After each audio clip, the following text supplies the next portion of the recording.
Magandang umaga sa lahat. So bago ko simulan ng aking pagtatalakay tungkol sa aking paksa, ako po ay magpapakilala muna. No? So ako si Ginoong Mariano Romil M na mula sa PSET Filipino 2A.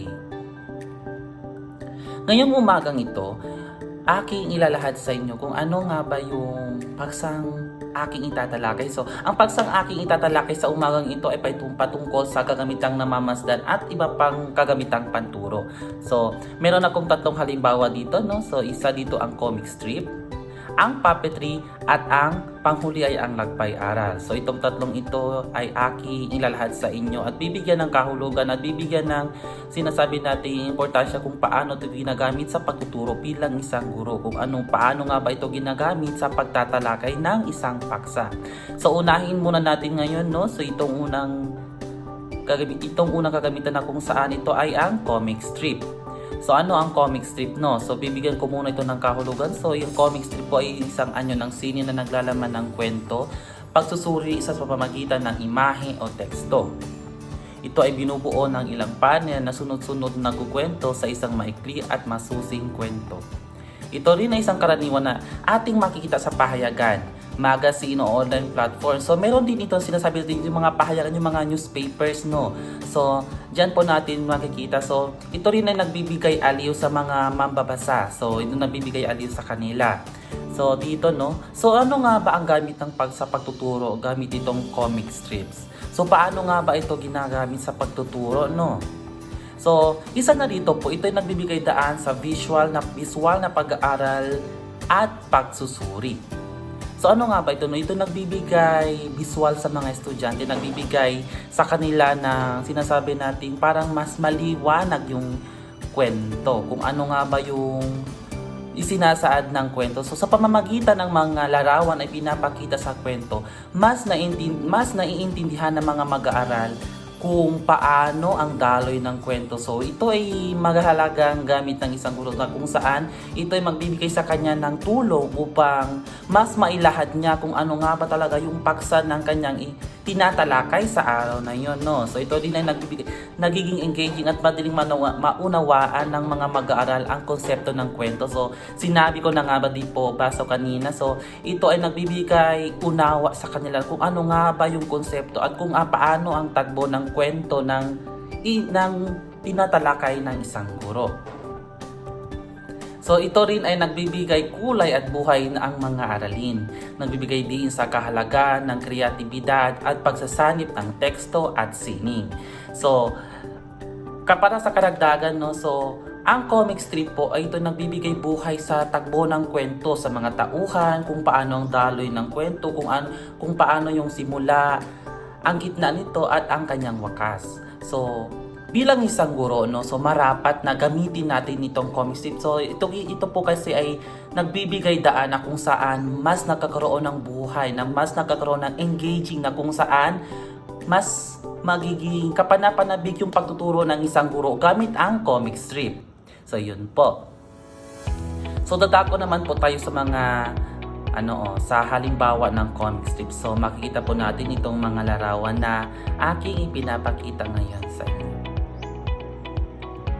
So yan po, no. So mayroong tatlong halimbawa ang aking ipinakita ngayon sa inyo. So ngayon, no, dadako naman tayo sa puppetry. Ano nga ba itong puppetry? So malalaman natin. So ang puppet show o puppetry ay isang sining ng teatro na ang mga gumaganap sa entablado ay mga bagay na walang buhay na tinatawag nating puppet.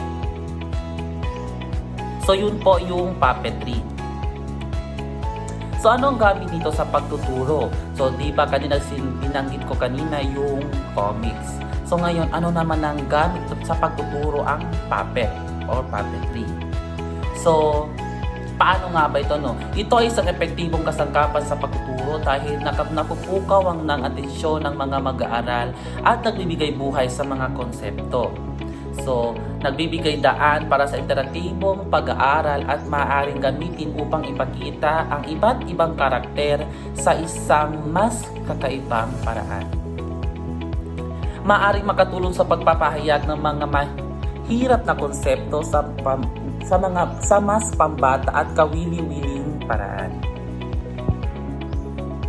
So yun no. So, ano nga ba itong puppetry, no? So, ito yung sinasabi nating kanina, binanggit ko kanina ang comics. So, doon, sa pamagitan ng mga larawan, mas naintindihan ng mga mag-aaral kung ano nga ba ang takbo at daloy ng kwento na tinuturo ng isang guro.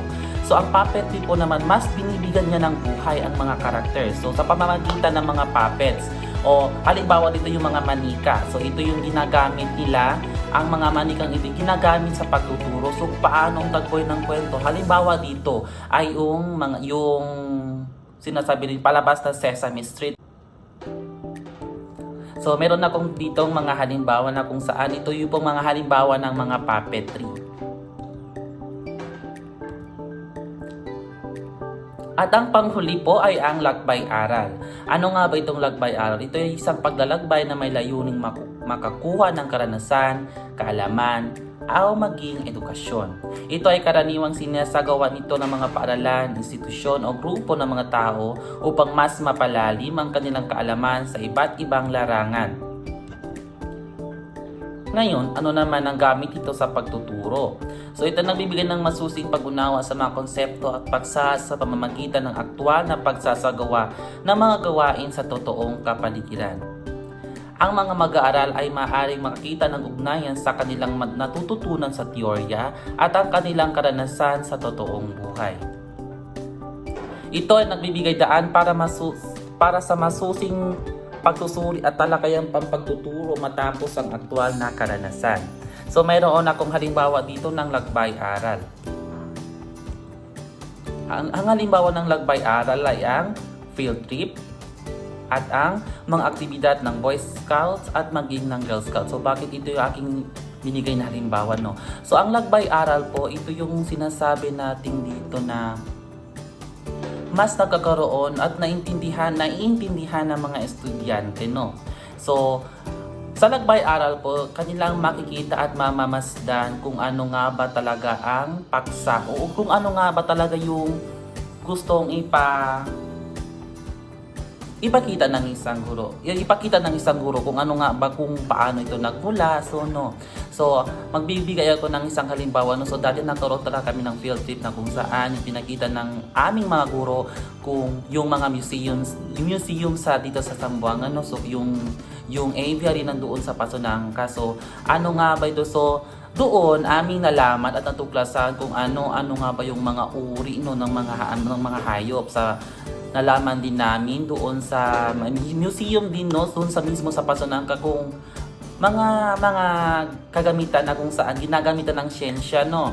Meron din doon sa fourth pillar na kung saan aming namasdan at nalaman din mismo na aktwal na yung mga bagay na may kinalaman sa ating mga ninuno. Ito yung mga kagamitan na kung saan mga kagamitan na sinasabi natin ito nagbibigay kahulugan, nagbibigay turing na kung saan itinalahad nito at binibigyan ng aral yung mga estudyante na kung saan mas naiintindihan nila,